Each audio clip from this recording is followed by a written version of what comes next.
الحمد لله نحمده ونستعينه ونستغفره ونعوذ بالله من شرور أنفسنا ومن سيئات أعمالنا وأقوالنا وأفعالنا من يهده الله فلا مضل له ومن يضلله فلا هادي له ونشهد أن لا إله إلا الله وحده لا شريك له ونشهد أن محمدًا عبده ورسوله أرسله إلى الناس كافة بشيرا ونذيرا وداعيا إلى الله بإذنه وسراجا منيرا أما بعد فأعوذ بالله من الشيطان الرجيم بسم الله الرحمن الرحيم يا أيها الذين آمنوا ادخلوا في السلم كافة ولا تتبعوا خطوات الشيطان إنه لكم عدو مبين وقال رسول الله صلى الله عليه وسلم الإيمان بضع وسبعون شعبة أفضلها قول لا إله إلا الله وأدناها إماتة الأذى عن الطريق والحياء شعبة من الإيمان أو كما قال عليه الصلاة والسلام گر تو در قرآن اگبی گریختی باروان انبیاء آمیختی انقلاب روز دارد حد ببالائی گذشت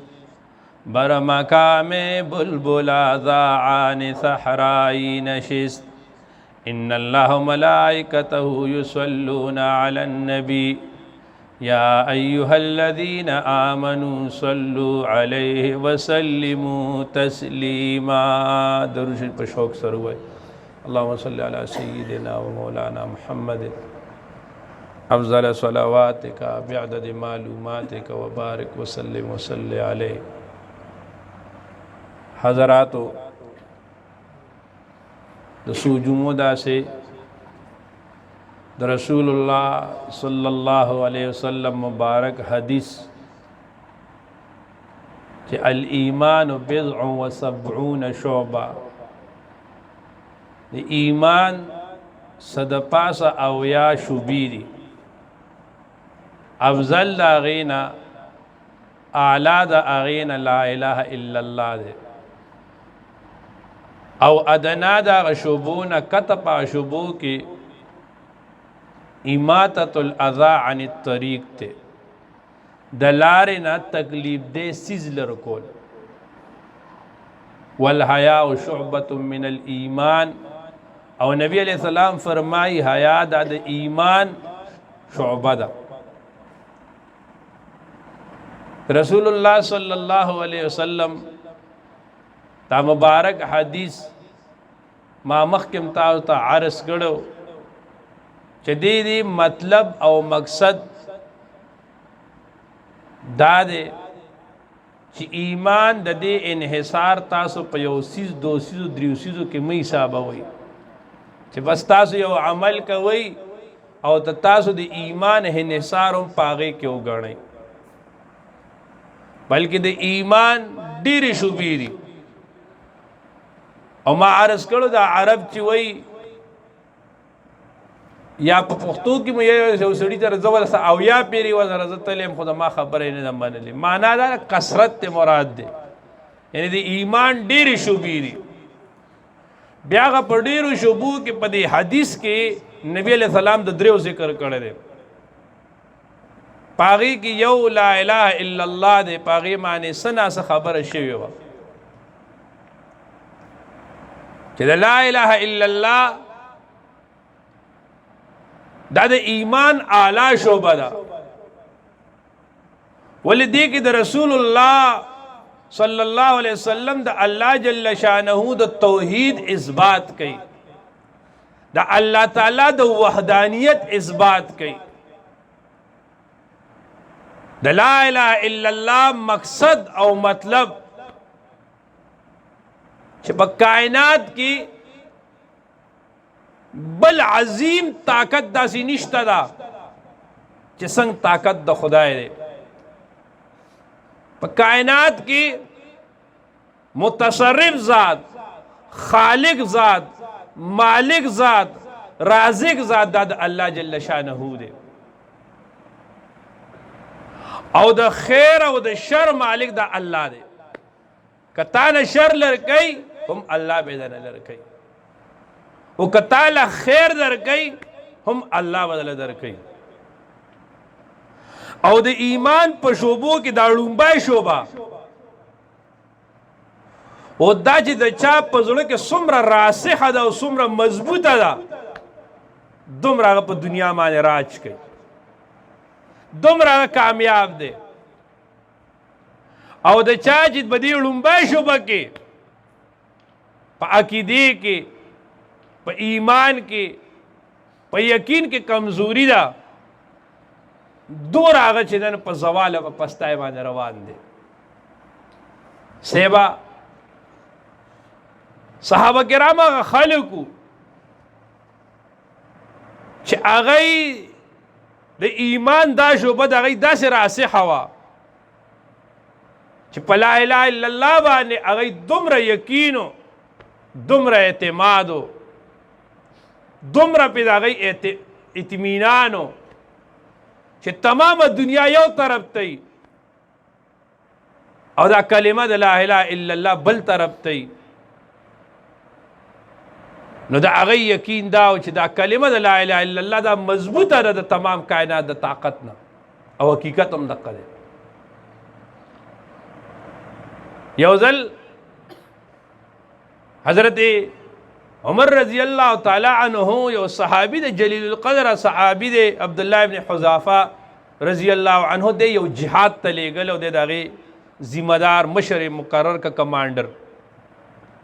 د جهاد ته لاړو. په هغه جهاد کې ظاهري مسلمانانو ته شکست راغی، کافر غالب شو. کافر غالب شو د یې راټینګ کړ، چې راټینګ یې کړل نو دی ته یې وی چې ستاسو حلیه، ستاسو انداز، ستاسو سټایل، ستاسو شکل، ستاسو اخلاق نه موږ کافران ورته موږ ته ډېر متاثره یو، او موږ نه غواړو چې تاسو ووجو، پرېږدو، خو په یو شرط باندې چې کلمه د لا اله الا الله د دې نه انکار وکړي، د توحید نه انکار وکړي. هغه یې وی موږ به خپل هر څه قربان کړو، خو کلمه د توحید به څنګه پرېږدو. ډېر ظالم و، داسې چلو که یو لوی کړی جوړ کړو او د تیلو ډک و او هغې ته یې د لاندې اور بل کړ چې خو وخوټ کېدل. نو هغه سره یو بل قیدي و هغه یې راوسته او هغه یې ژوندی هغه تیلو ته ورلړه کړ. چې ورلړه یې کړ، د تاریخ کتابونه لیکي چې هغه تیل دومره ګرم و که نه، او چې دا سړی ورته ورلړه کړ نو د ده هغه اعضا ټول پاک کدرنګ د یو بل نه جدا شو په تیلو کې. نو دغه باچا گورنر دی عبدالله ابن حذافه رضی الله تعالی عنہ ته وایي که توحید نه پرېږدئ نو دا چل به در سره کوم، ټول دې ته لړه کوم. حضرت عبدالله ابن حذافه رضی الله تعالی عنہ چې دا خبره واورېده، دومره د هغې په زړه کې توحید راسخ خو چې په خندا شو. ورته ویې ته ساده یې، ته ما د دې نه یارې، ما چې کله د دو جهانو سردار لیدلی دی،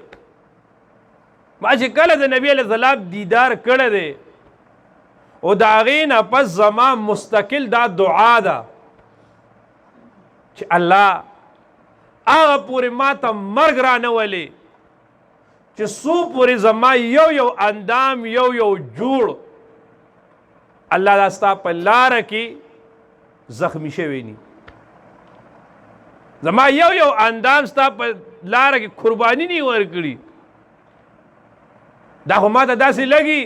چې بس دا زما د دعا د قبولیت هغه وخت راغی، ما دا څیز غوښته. انو هغه دې خبره باندې ډېر متاثره شو او ورته یې وي کسانو ته نه مه غورځوئ، صبر وکړئ. ورته وایي داسې چل دی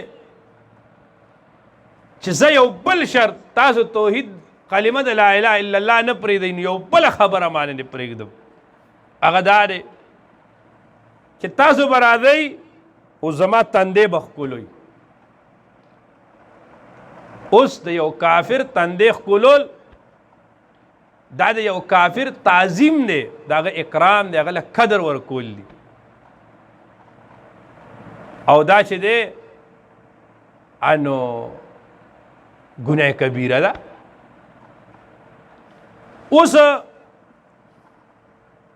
قربان ګوره د نبی علیہ السلام صحابه عجیبه خلکو او هغه د دین په حدودو باندې پوهېدل. حضرت عبدالله رضی الله تعالی عنہ ته ټیک ته دا شرط مې ته منظور دی، ولې کافر دی خو د ژوند د بچ کولو والا د پاره اوس ته قدر ورکې، نو دا جایز ده. مسله دا ده تا کافر راټینګ کی او درته وایي چې ته بت ته سجده ولګاوه، شرک کا ایمان او توحید پرېږده، که نه پرېږدې نو وجنو دي. نو دغه ځای کې مسله دا ده که زړه دې اطمینان سره وي، د الله باندې دې عقیده کلکه وي او تا بظاهر د خپل د ژوند د بچ کولو دپاره د شرک کلمه ووي، دا جایز ده، بهتر او اولا نه ده. بهتر اولا دا ده چې سر قربان کې خو ایمان پرې نږدې. نو چې کم ځای کې د مسله دراله د ایمان او د توحید، نو په هغه ځای هغه سټینډ واغسته، کلک ودرېدل، نه دا کار موږ نه کوو. خو که چرې تا یو کافر راټینګ کي و تا ته وایي چې ته ګناه وکړه، شراب وڅښه، بل ګناه وکړه، که نه کې تا وجنو. اوس په دغه ځای کې مسله دا ده که ته دا ګناه کبیره نه کوې نو ته ګناهګارېږي. اوس به ته سر بچ کې ګوره صحابه څومره لوی خلک و څومره لوی ذهن و، اوس د کافر اکرام کول، کافر ته عزت ورکول دا ګناه کبیره و. نو دغه ځای کې هغه ورته وایي ټیک ده. نو هغه کېناسته په خپل مسند باندې او یو صحابي راته او د هغه تندې ښکلو او تلل. دی چې واپس د جهاد نه راتلل مدینی منورې ته، حضرت عمر رضی الله تعالی عنہ ته پته ولګېده چې حضرت عبدالله ابن حذافه رضی الله تعالی عنہ دغسې کافر گورنر سردار راټینګ کړو، هغه دا عمل وکړو. حضرت عمر فاروق رضی الله تعالی عنہ د خپل ځای نه راووتو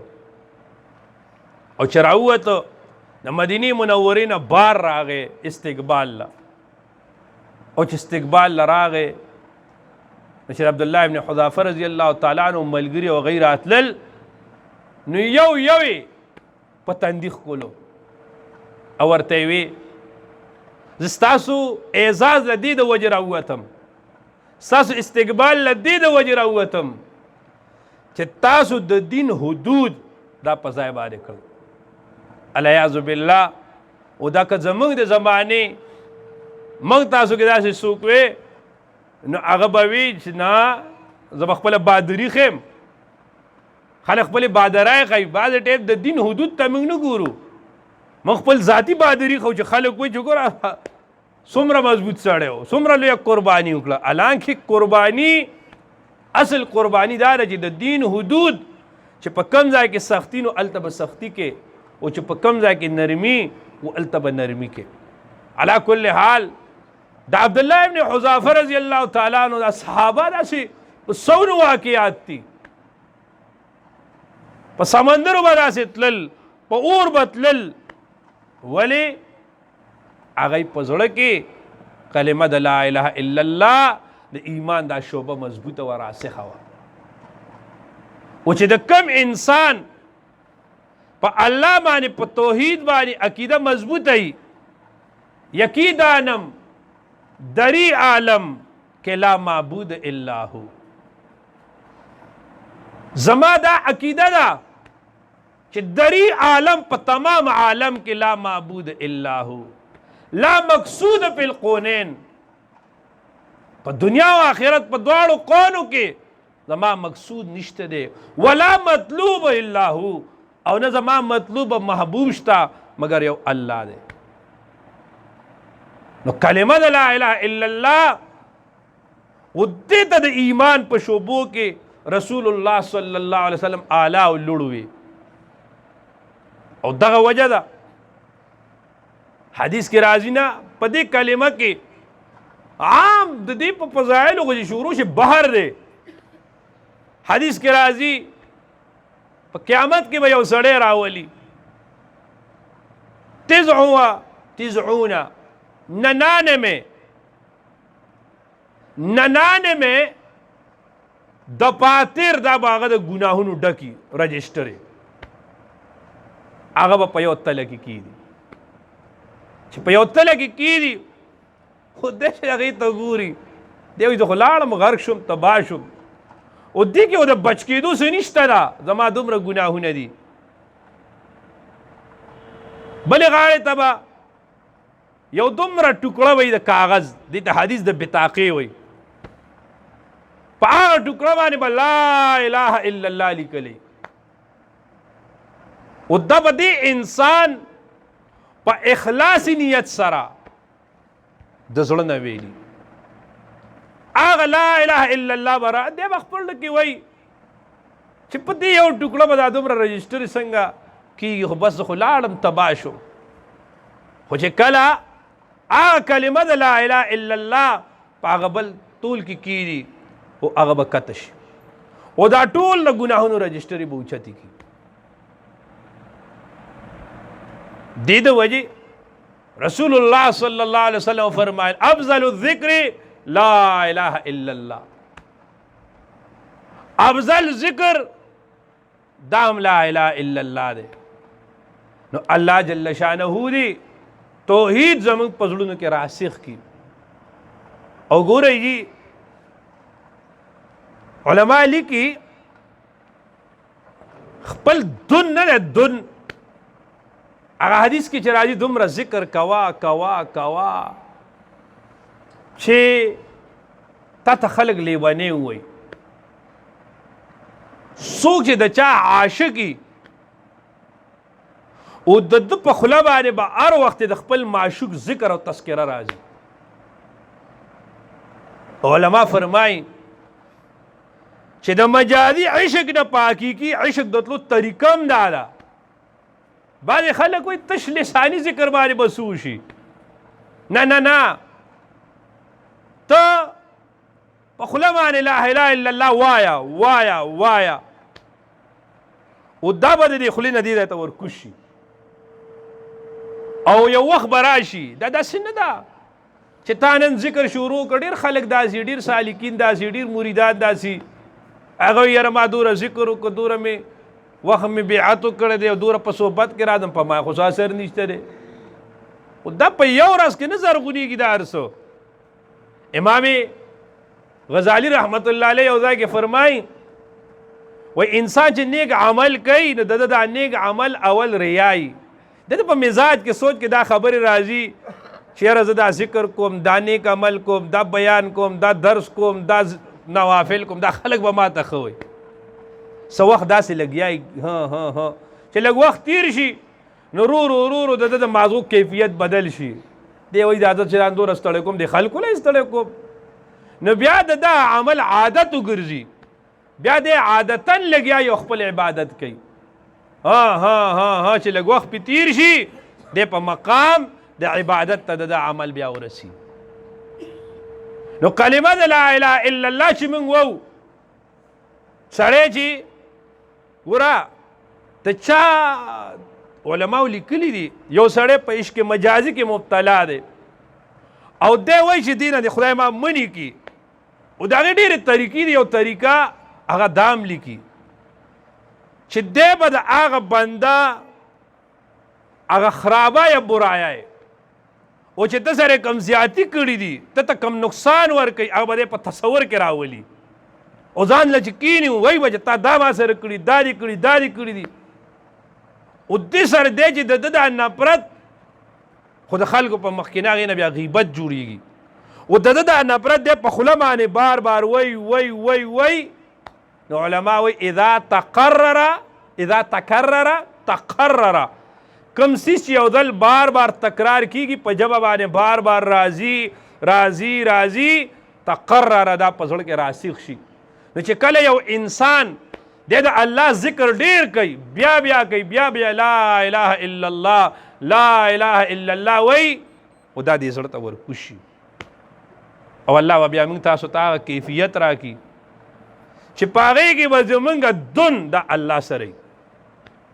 بیا به الله سره زمونږ داسې مینه چې رسول الله صلی الله علیه وسلم دعا کوي موږ ته دعا کوي چې د خدای نه دا غواړئ چې اللهم انی اسألک حبک خدای زه ستا نه ستا مینه غواړم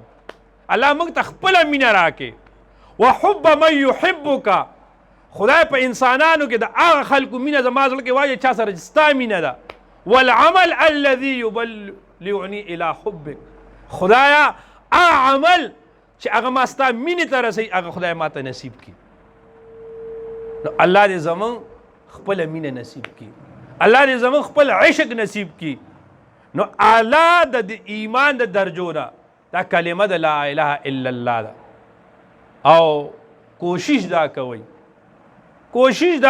چې کم سے کم روزانه یو 2000 پیری 3000 پیری یو خو یو سړی مصروف وي د هغه نور اوراد ډیري خو دا وایي حدیث کې راځي چې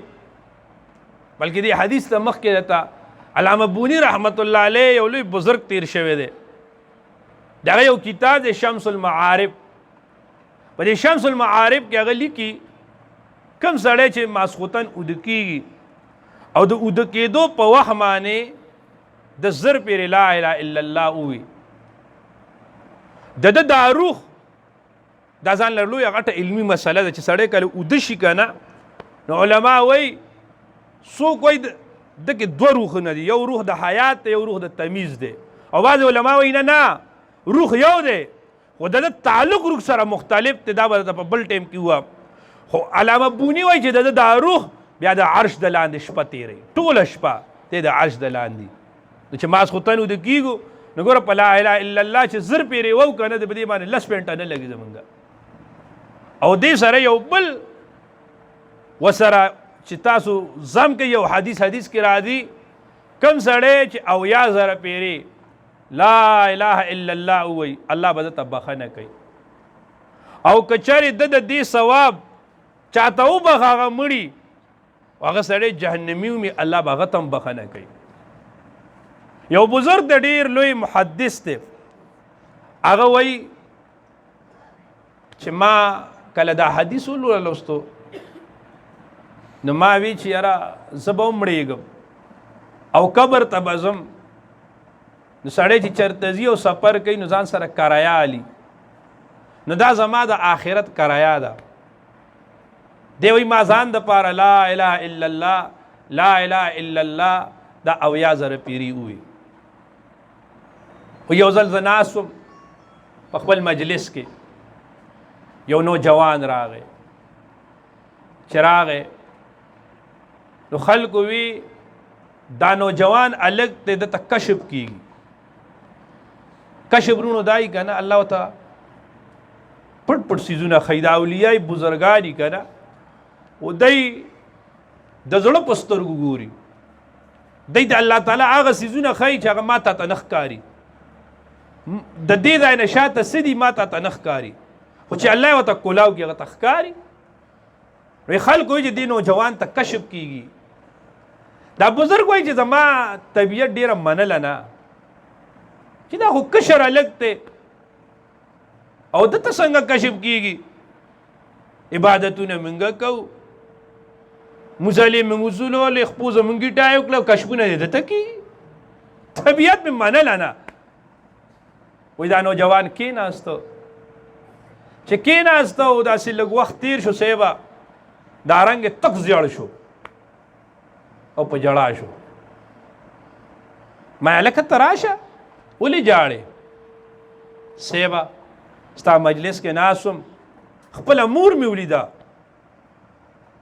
د جهنم په اور کې په لمبو کې سوځي ډېر په تکلیف کې ده دا بزرګ ما وته چې کینه دا غلطه کینه است چې یو درنګ تیر شو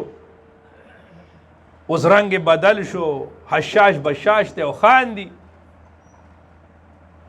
انو ما لکه تراشه ته ولې خاندي حضرت مخبل امور لیدا د جنت په انعاماتو کې ډېره خوشاله ده ما کینه دا غلطه دا بزرګ وای د دې خبرې نه د دې واقع نه ماته د تو خبرو پته ولګیدا یو دا ده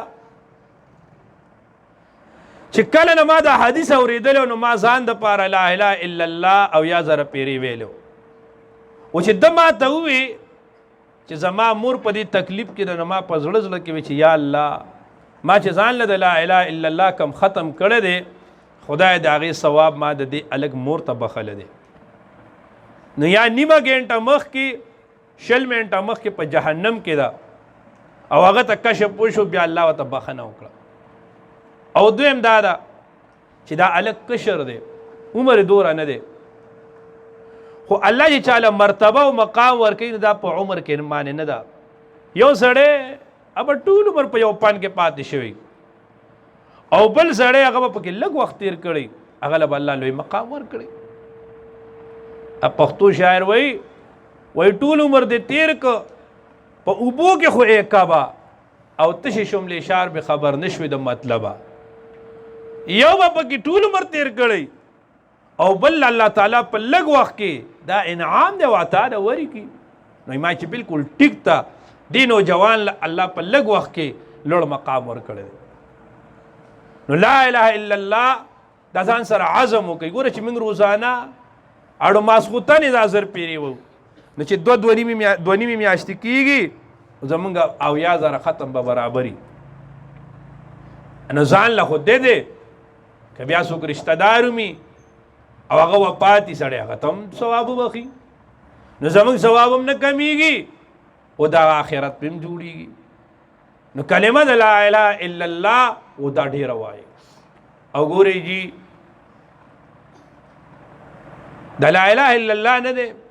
بس الله دې زموږ په زړونو کې صحیح راسخه کړي ډېر بزرګان دي هغه بس دقه د نفي اثبات دا ذکر کوي اوس لا اله بعضې ملګري اړو سوچمي هغه قرآن مجید نه دی ویلې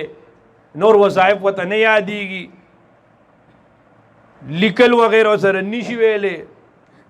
بار ملکونو کې څوک ملګري موږ ته اکثر د خپلو استادانو نه هم دقه زده کړه کړې ده ستا یو کار دی مثلا ستا نوکري نه کېږي نو لا اله نشته دی نوکري ورکوونکی الا هو الا الله یو الله دی ستا رزق تنگ دی لا اله نشته رزق ورکوونکی الا الله یو الله دی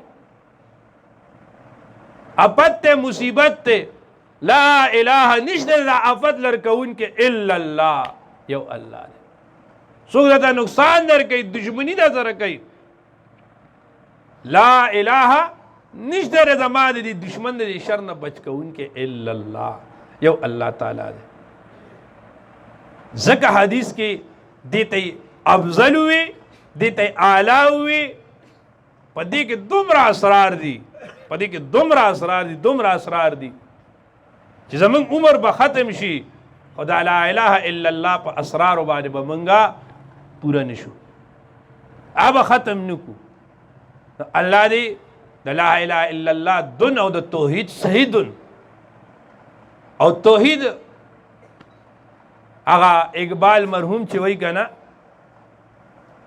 وای توحید کیا ہے خدا خود حشر میں کہہ دے کہ یہ بند دو جہاں سے خفا میرے لیے ہے اصل توحید دار ہے اقبال مرحوم وئی اگر گویم مسلمانم بلرزم کہ کلمات لا الہ کلمہ لا الہ الا اللہ را چې د لا الہ الا الله کلمې ته ګورم چې په لاس سره د ټول باطل او د غیر نفي کوم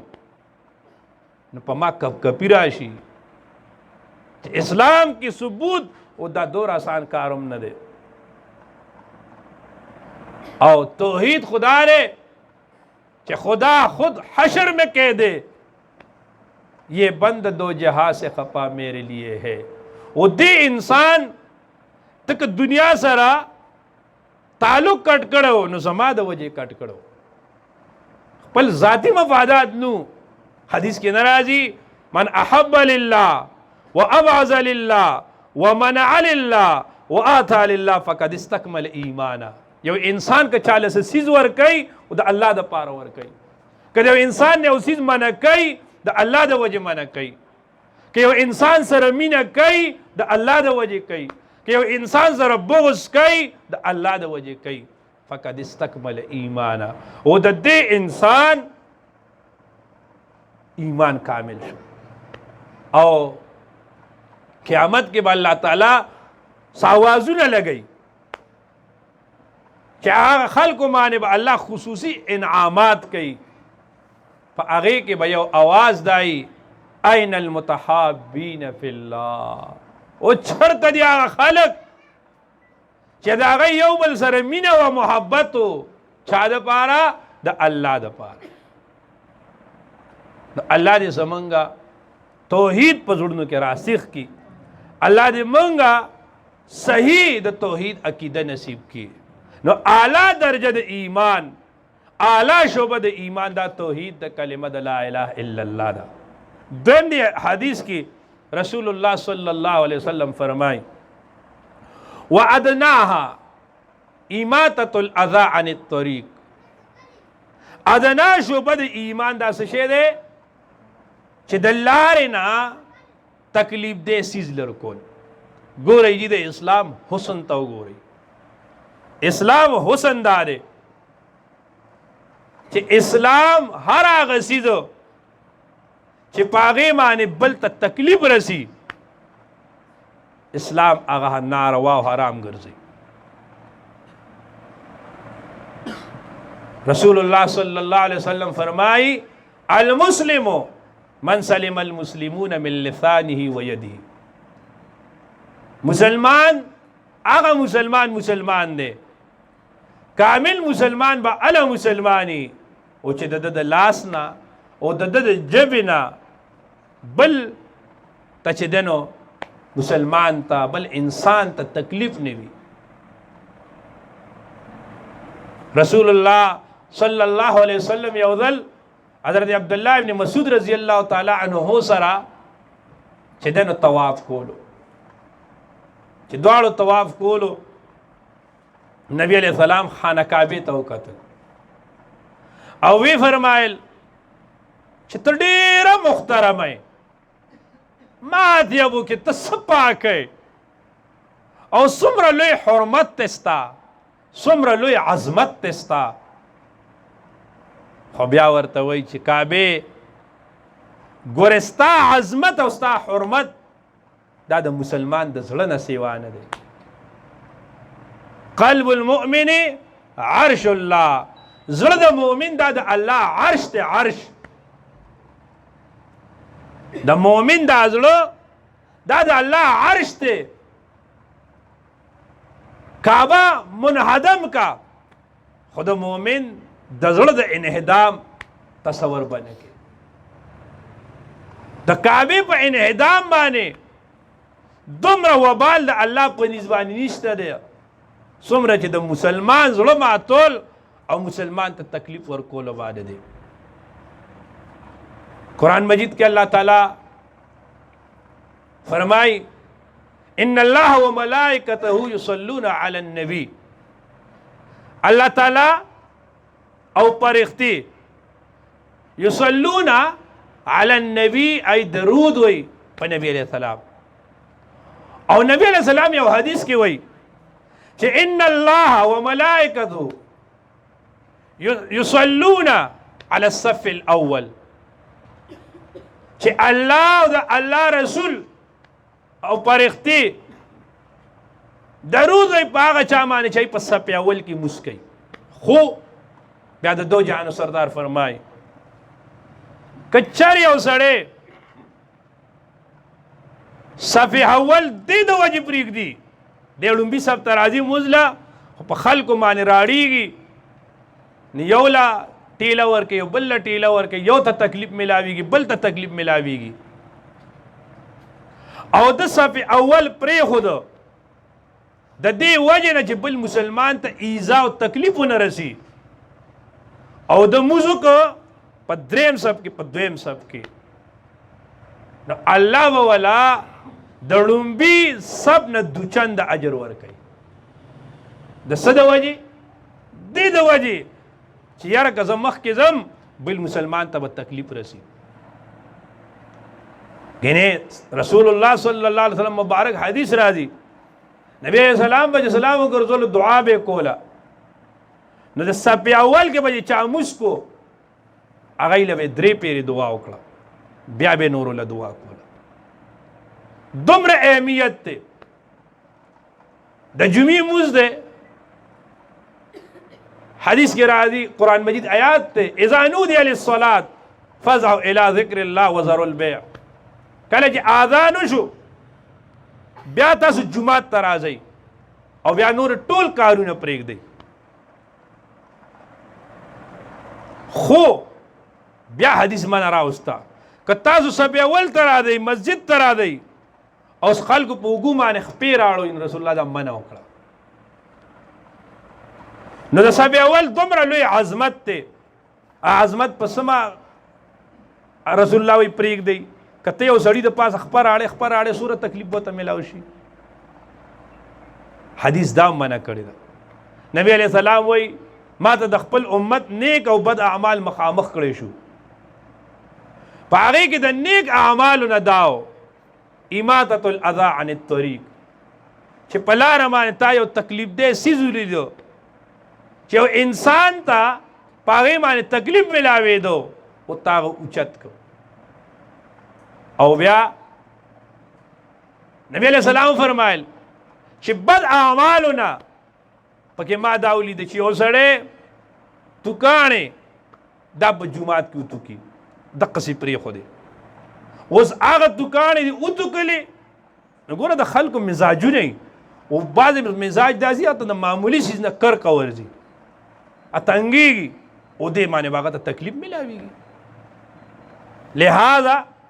دا د معاشرت لوی اصول لی. منگا خلقو دین چې کوم دی دا صرف او صرف په سر کته کولو کې، په پټکي او په جوبه کې، په ګیره کې او په پینسو کې او په دې کې موږ ګڼلی دی، یا موږ ټول دین دا عباداتو ته راټول کړی دی. د معاشرت اصول زموږ دا وي چې زموږ ګاونډي وي هغه به زموږ نه تنګ وي. یو کار به موږ کوو، موږ خپل ګاونډي ته پوره تکلیف ورکوو او موږ به ځان دینداره ګڼو. دا خلک جی دا پوسټرې لګوي که نه، دا پوسټرې لګوي، پوسټرې چې لګوي او ته پردي دیوال استعمالې، پردی دیوال استعمالول بغیر د اجازت دا کم ځای جایز دی؟ حتی محدثینو خو دومره لیکلي دي چې یو ځل د دو جهانو سردار په لاره باندې را روانو او داسې مات کو هغه ځای کې د اوبو انتظام نو تیمم یې کو یو صحابي کورو نبی علیہ السلام ورغه او دغه دیوال باندې ضربتين 2 ضربه ورکړه تیمم یې وکړو دا هغه محدثینو دا خبر راوچته کړی دا چې دا خو به اجازه ته استعمال شو دا غي جواب هم دقه لیکل دی چې به اجازه استعمال نو پکار خو چونکه رسول الله صلی الله علیه وسلم ته دا پته وا چې یو صحابي ته دا پته ولګي چې نبی علیہ السلام زما د کور په دیوال باندې لاسي خېده دا خپل احساس غني دا خپل فخر غني دومره زمون شریعت خیال کوي چې د بل په دیوال لاسم به اجازه ته مرا کاګه نن سیوزه چا پروانی منګه چې د لګیا وایو د چا په دیوالونو بلی کل کو چا بس کو او هغه خپای اساړي ني خوشاله دا بل ته تکلیف ورکولي بده لارو باندې اجتماعي لاري په اجتماعي لارو کې چې دنو خلک څه کوي مثلا آبادی کیږي بل سکی کړي کني وی کني او دا زماره کور مخه قبضه مې ده په نور خلکو ته به تکلیف ملاويږي د داړو پروا نشته حالانکه شریعت دا سخت منع کړی دا چې رسول الله صلی الله علیه وسلم وي تاسو بل انسان د تکلیف نه وساتئ دا مثلا گاڑی ولاړی اوس یو ملګری راغی او داغه د گاڑی شاته بل ملګری گاڑی او در موټر سایکل او در یو دی ځای کې نه هر ځای کې اوس سیوا هغه دلته لګیا دی وکتوک د نوافل کوي او هغه سره هغه نا وخت یې غریب ته ولاړی هغه انتظار مانی اده دې ځان ډیر برګ نه غني الانګه دا انسان د ډیر لوی ذهني کوفت ورګه تکلیف ورکو یاره دای څه کوي جی موږ دومره به قوم یو ګورا دا موږ سخرو کنه دا زموږ د خلک د چې کم دلته خلک دا بار ملته ورشي او باندې بار ملکونو کې هغه یار کیمرې لګېدلې په ایرپورټ ادا الته دای سوخري کنه نو پیکټي کچلکای د میوي پوستکی هغه ډیزبین لوړي ودلته څه چل کوي ودلته کم ځای خو غرب چا قضای لړکی دی دغه ته چې خصوصا دا داسې پیسي په کیمرا شي دا ټور ځایونه چې سړی زی دي یا خو علاقو ته د خدای لوی انعام دی سواد ته دي کالام ته دي بارین ته دي په دغه علاقو چې وګورئ بعض ځای کې خسته چینی را رواني خو سیبا هغه چینو سره چې ویښ کې ودرېږي نو هغه ځای به تا ته پیمپر یې میلاو شي دا زموږ د قوم دومره بې حسي ده د الله د انعاماتو دومره او دې باندې سوچ نه کوي چې د دې چینې خواله به بل مسلمان هم راځي هغه به هم استعمالوي نبی علیہ السلام وایي په داسې انسان د لعنت وي چې په داسې ځای باندې او دسمات یې کوي او چې په هغې باندې د خلکو مروري د دو جهانو سردار به چې کله سفر کو چې په لاره باندې به سرته داسې ځای رالو او دسماتي ضرورت رسول الله به او دسماتي ځای کتو لرې ځای به کتو یو هغې کې پرده وه دویم هغې کې دا وه چې هغه ځای کې څوک تېرېدو والی هغه ته تکلیف ني علا کل حال ما خو خیال نو ټیم لاړو الله جل شانه دې زمونږه کامل ایمان نصیب کی او هر هغه ادانه چې هغې نه بل انسان ته تکلیف رسي زمونږ به خپل عزم دی چې موږ چاته تکلیف ورنکو او که چېرې هر انسان سره ول موږ خو وکړو که خو نشو کولی کم از کم چې هر انسان د خپل شر د تکلیف نه وساتو واخر الدعوانا ان الحمد لله رب العالمین